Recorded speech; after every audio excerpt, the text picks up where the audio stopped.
बहनों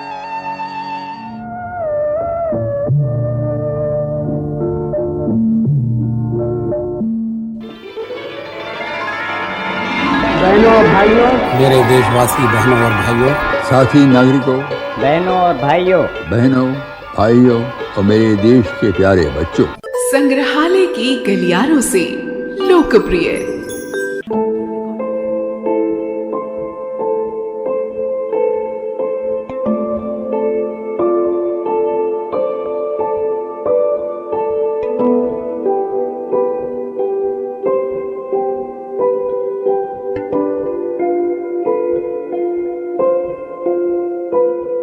भगवान गौतम बुद्ध ने सद्गुणों के महत्व पर जोर दिया था। उन्होंने अपनी बात उस समय के आम लोगों की भाषा पाली में कही थी।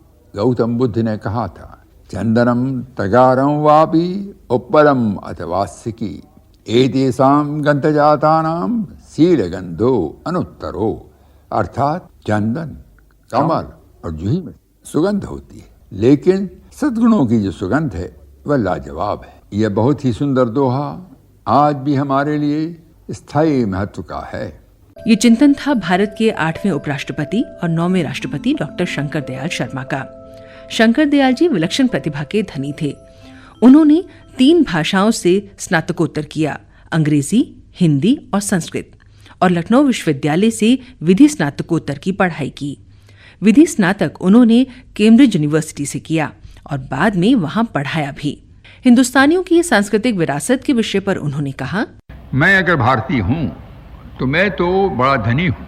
मेरे देश में इतनी भाषाएं हैं, समृद्ध साहित्य है, वो सब का सब मैं भारतीय होने के नाते वारिस हूँ उस साहित्य का जो तमिलनाडु में हो या गुजरात में हो या बंगाल में हो या मध्य प्रदेश में हो या महाराष्ट्र में हो, सबका मैं भारतीय होने के नाते मैं उत्तराधिकारी मानता हूँ। ये तो एक बात हुई, और इसलिए मैं समझता हूँ कि जो देखेगा उसको ये गर्व होना चाहिए कि हमारी इतनी बड़ी संस्कृति, हमारी कला इतनी फैली हुई है। किसी और देश के लिए तो एक साहित्य के लिए वो, हमारे यहाँ तो साहित्य यहाँ से वहाँ तक बहुत ही समृद्ध साहित्य है।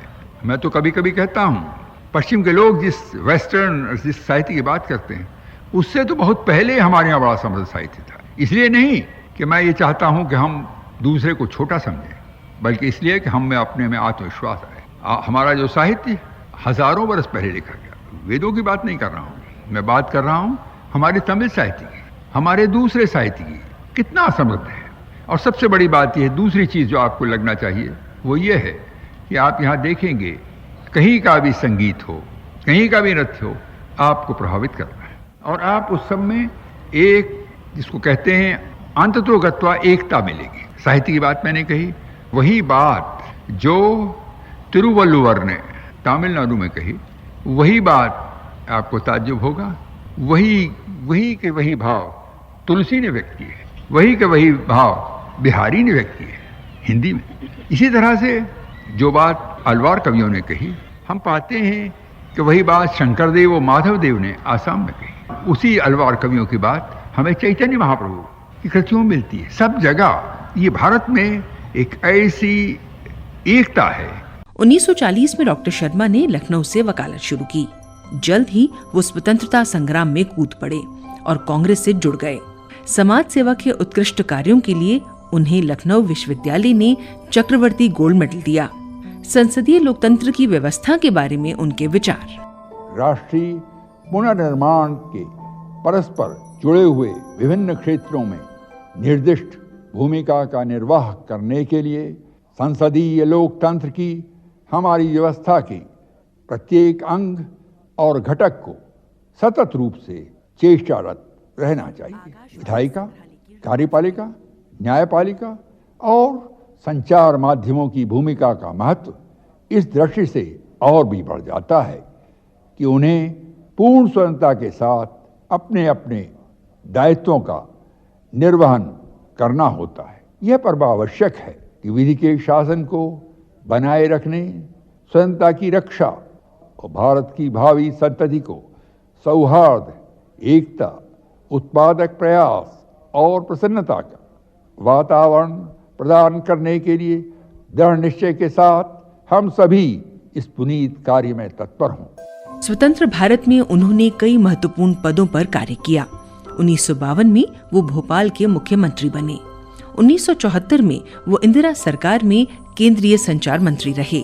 भोपाल से 2 बार लोकसभा चुनाव जीतने के बाद उन्होंने 1971 और 1980 में संसद सदस्य के रूप में कार्य किया। प्राचीन भारत में वैज्ञानिक दृष्टिकोण के बारे में उन्होंने बताया, ये बहुत पुरानी बात नहीं है, जबकि हमारा देश तकनीकी और विदेशी व्यापार की दृष्टि से महत्वपूर्ण राष्ट्रों में था। करीब 200 वर्ष पहले हमारे यहाँ का बना सामान समुद्री मार्गों से विश्व के अनेक देशों में जाता था। विश्व की अर्थव्यवस्था में हमारे महत्व का पता इसी बात से चलता है। भारत के लिए समुद्री मार्ग की खोज करना यूरोप के अधिकांश देशों का लक्ष्य होता था। कई देश तो भारत को ढूंढते हुए नए देश पाली गए, जिनका उस वक्त तक दुनिया को ज्ञान नहीं था। औद्योगिक प्रगति के साथ बौद्धिक प्रगति भी होती रही। गणित, खगोल शास्त्र, भौतिक शास्त्र, रसायन विज्ञान तथा चिकित्सा आदि के क्षेत्र में हमारे योगदान को विश्व ने स्वीकार किया है। लेकिन भारत का यह विकास रुक गया। मैं यह मानता हूँ इसके बाद ही भारत अपने शहर से नीचे उतर आया। इसका एक महत्वपूर्ण कारण प्रौद्योगिकी शिक्षा में नेतृत्व को खो देना था। दुनिया की प्रगति प्रौद्योगिकी से हुई। जब दुनिया बढ़ी है तो उसके जरिए से बढ़ी, इसलिए ज्ञान सबसे जरूरी है। वैसे तो आज दुनिया में ये बड़े गर्व के साथ कह सकते हैं कि highly technical train man power के लिए हिंदुस्तान अमेरिका के बाद सबसे बड़ा देश है। हाईली टेक्निकल ट्रेन, और हमने देखा कि हमने एक सुदृढ़ औद्योगिक ढांचा तैयार कर लिया है। जैसे जैसे हमारे यहाँ उत्पादन और रोजगार बढ़ा, वैसे वैसे नई तकनीकी विकसित हुई। आज इस स्तर पर एक बड़ी चुनौती बन गई है कि हम किस प्रकार अपनी नई तकनीकी विकसित करें। इस समय तो ये बात और भी अधिक महत्वपूर्ण हो जाती है कि हमारे देश ने आज आर्थिक उदारीकरण नीति को अपनाकर खुली प्रतिस्पर्धा को माहौल तैयार किया। 1984 से वो अनेक राज्यों के राज्यपाल बने।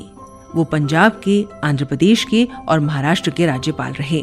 1992 में रामास्वामी वेंकटरमण के कार्यकाल में उन्होंने भारत के उपराष्ट्रपति के रूप में कार्य किया। ऊर्जा क्षरण और ऊर्जा संरक्षण के महत्व पर उन्होंने बताया, हमारे देश में हम जितनी ऊर्जा आप पैदा करते हैं काफी हम जाया कर रहे हैं। बहुत दिनों से चल रही है बात कि हमारे यहाँ कितनी वेस्ट होती है। ट्रांसमिशन का वेस्ट कहाँ किस तरह रोका जा सकता है, वो काम भी है। ये सब बहुत बड़े बड़े छोटे छोटे सब काम मिला करके हम बहुत कुछ कर सकते हैं। जैसा मैंने कहा, गैर परंपरागत ऊर्जा स्रोतों के बारे में अनुसंधान प्रशिक्षण का काम किया जाए। बापू ने तो वो पहले इसी की बात की थी, रिन्यूएबल सोर्स ऑफ एनर्जी। उसको फिर लोगों ने मजाक बनाया था गोबर गैस स्वयं में रिन्यूएबल सोर्स ऑफ एनर्जी है, और अब तो दुनिया ने मान लिया। इस संबंध में 2 बातें कहना चाहूंगा। पहला तो यह ऊर्जा उत्पादन के साथ साथ ऊर्जा संरक्षण पर भी पर्याप्त ध्यान दिया जाना चाहिए। वर्तमान मशीनों के सही रखरखाव, आधुनिक तकनीकियों के प्रयोग, दक्ष श्रम शक्ति के माध्यम से काम किया, और कुछ काम यहाँ हो रहा है, मैंने देखा। इसी प्रकार अक्सर सुनने में आता है परिसंचरण के दौरान ऊर्जा का बहुत अधिक ट्रांसमिशन लॉसेस है। इसलिए नई टेक्नोलॉजी अपनाकर ऊर्जा के साथ साथ अनावश्यक क्षरण को रोका जाना चाहिए। साथ ही ऊर्जा संरक्षण के बारे में जन चेतना भी जागृत की जाना चाहिए। एक महत्वपूर्ण पक्ष है ऊर्जा के गैर परंपरागत स्रोतों का ऊर्जा प्राप्त करना, जिस आज हमारा देश अपनी ऊर्जा की खपत का बहुत थोड़ा भाग ही नॉन कन्वेंशनल सोर्सेज से प्राप्त कर, जबकि भारत जैसे विशाल और भौगोलिक वैविध्य वाले देश के पास सौर, भूतापीय, पवन तथा समुद्री ऊर्जा का विशाल भंडार मौजूद है। अब तो काम हो रहा है जो समुद्र में अलग अलग जगहों पर अलग अलग गर्मी रहती है, उससे भी ऊर्जा पैदा कर, जो टेम्परेचर है वो अलग अलग रहता है, उससे उन्होंने सोचा है कि इस तरह ऊर्जा निकाली जा सकती है। यह खुशी की बात है कि अब दुनिया में इस बारे में सोचा जाने लगा है, इसके परिणाम भी सामने आ जाएंगे। उन्होंने 1992 से 1997 तक भारत के राष्ट्रपति पद को संभाला। अपने उपराष्ट्रपति कार्यकाल में वो दिल्ली विश्वविद्यालय, पंजाब विश्वविद्यालय और पौंडीचेरी विश्वविद्यालय के कुलपति रहे। वो केंद्रीय संस्कृत बोर्ड के सचिव भी रहे। डॉक्टर शंकर दयाल शर्मा का मानना था कि हिंद महासागर हिंदुस्तान का है। उसके महत्व और सुरक्षा पर उन्होंने कहा, अभी तक याद है मुझे जब मेरे बचपन में कहा जाता था ब्रिटानिया रूल्स द वेव्स। हम कहते हैं कि ये सबको लगे कि भारत जो है जो हिंद महासागर है, तो आपके देश के साथ नाम आप देख लीजिए, इतने समुद्र हैं, किसी समुद्र का नाम किसी राष्ट्र के नाम पर है, आपके नाम पर तो पूरा समुद्र है, हिंद महासागर, और आप हिंदुस्तानी, तो ये तो एक तरह से आपका सागर है। तब वो सबसे अच्छा रहे, उसमें संपत्ति रहे और उसके आसपास के लोग भी सुखी रहें, ये हमारा प्रयास होना चाहिए। और समुद्र जो है, पहले तो एक दूर करने वाली बात मानी जाती है, अब तो इकट्ठा करने वाली बात मानी। ये भी याद रखिए कि अब एक नया तरीका निकला। सीधी लड़ाई के अलावा कोशिश होती है सैबोटाज, टेररिज्म की, ये सब चीजें हैं। एक तो दुश्मन का सीधा साफ मुकाबला करना, दूसरी तरफ इन चीजों का, और एक अपनी पहचान बनाना है और अपने बारे में एक छाप छोड़ना है देश के ऊपर कि वो विश्वास रखे, और एक छाप छोड़ना है हमारा विरोधी जो भी हो उसको याद रहे कि इस देश के लोगों से टकराना कोई मामूली बात। डॉक्टर शंकर दयाल शर्मा ने अनेक पुस्तकें भी लिखी। उनमें से कुछ लोकप्रिय पुस्तकें हैं क्रांति दृष्टा, हमारे पथ प्रदर्शक, हमारी सांस्कृतिक धरोहर, हमारे चिंतन की मूल धारा, चेतना के स्रोत, प्रगति के परिदृश्य, हमारे प्रेरणा पुंज, भारतीय चिंतन, लोकतंत्र की प्रक्रिया, मंजूषा, एकत्व के मूल, शिक्षा के आयाम, बेहतर भविष्य के लिए और अन्य कई पुस्तकें। 1999 में दिल का दौरा पड़ने से उनका देहांत हो गया। उनका विचार था, अणु शक्ति से ज्यादा शक्तिशाली है अहिंसा। जो महावीर स्वामी ने कहा था, अब अणु से छोटी क्या है, जो उसमें शक्ति है वो शक्ति अहिंसा में है, उससे अधिक शक्ति अहिंसा में, और विशाल दोनों बातें। और उसका दूसरा अर्थ यह है कि हम अहिंसा को बड़े अर्थ में और छोटे अर्थ में दोनों में लें, तो हम उसको गहराई से देखें। अहिंसा से मैं ये समझता हूं कि जो आज शायद अच्छा न लगे, लेकिन मेरी ये मान्यता है कि अगर हम अपने यहाँ किसी काम में दिखावा करते और हमारे दिखावे से जो वो नहीं कर सकता उसके को कष्ट पहुंचता है मन में, तो हिंसा हो गई।